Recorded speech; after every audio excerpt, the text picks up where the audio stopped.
भीषण गर्मी में रेड सिग्नल पर भीख मांग रहे उस मैले कुचैले लड़के ने जब कार का शीशा खटखटाया तो हाथ में बंधा काला धागा देख मां की चीख निकल गई। 10 साल पुराना जख्म फिर हरा हो गया।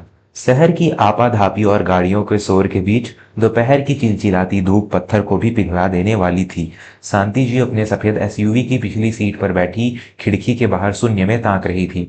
उनके चेहरे पर छाई उदासी किसी पुरानी बीमारी की तरह स्थायी हो चुकी थी। आज से ठीक 10 साल पहले एक भीड़-भाड़ वाले मेले में उनका 5 साल का बेटा गोलू उनका हाथ छुड़ाकर कहीं खो गया था। पुलिस की फाइलें धूल फांक रही चुकी थी। रिश्तेदारों ने भगवान की मर्जी कहकर उन्हें समझाना छोड़ दिया था। पर एक माँ का दिल था जो आज भी हर मेले में और हर भीड़ में उसी 5 साल की मासूमियत को तलाशता था।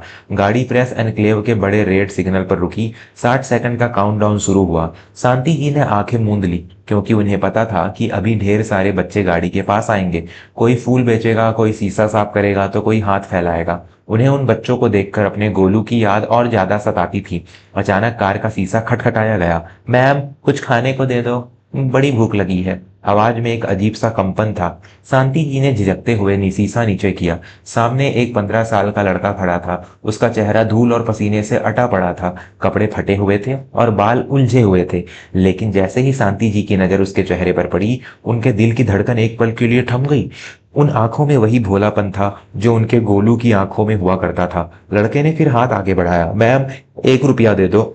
शांति जी ने कांपते हाथों से अपना पर्स खोला, लेकिन तभी उनकी नजर लड़के की दाहिनी कलाई पर पड़ी। वहां एक पुराना घिसा हुआ काला रेशमी धागा बंधा था जिसमें तांबे का एक छोटा सा छेद वाला सिक्का पिरोया हुआ था। शांति जी का गला सूख गया। यह वही धागा था जो उन्होंने गोलू के 5वें जन्मदिन पर उसे नजर से बचाने के लिए बांधा था। वह सिक्का उनकी पुश्तैनी निशानी थी। ये धागा तुम्हें किसने दिया? शांति जी की आवाज फटी फटी सी निकली। लड़का डर गया और पीछे हटने लगा। पता नहीं मैम, ये तो हमेशा से मेरे हाथ में है। उस्ताद कहते हैं कि ये मेरी पहचान है। शांति जी पागलों की तरह गाड़ी से बाहर निकली। सिग्नल अभी भी लाल था। गाड़ियों के हॉर्न बजने लगे पर उन्हें कुछ सुनाई नहीं दे रहा था। उन्होंने झपट कर लड़के का हाथ पकड़ा और उसकी कमीज का बायां कंधा थोड़ा पीछे किया। वहां एक गहरा जन्मजात लाल निशान बर्थ मार्क था। शांति जी की चीख निकल गई। गोलू, मेरा बच्चा, मेरा गोलू मिल गया। उन्होंने उस मैले कुचैले लड़के को सीने से लगा लिया। लड़का हक्का बक्का रह गया। उसने कभी किसी की बाहों में इतनी ममता नहीं महसूस की थी। तभी पास के फुटपाथ से एक अधेड़ उम्र का आदमी, जिसे सब उस्ताद कहते थे, दौड़ता हुआ आया। ए बीबी, छोड़ी से, ये मेरा लड़का है, चलो काम करो यहाँ से। उस्ताद ने चिल्लाकर कहा और लड़के को खींचने लगा। शांति जी ने उसे शेरनी की तरह धक्का दिया। खबरदार जो इसे हाथ लगाया, ये बेटा मेरा है जिसे तुमने 10 साल पहले चुराया था।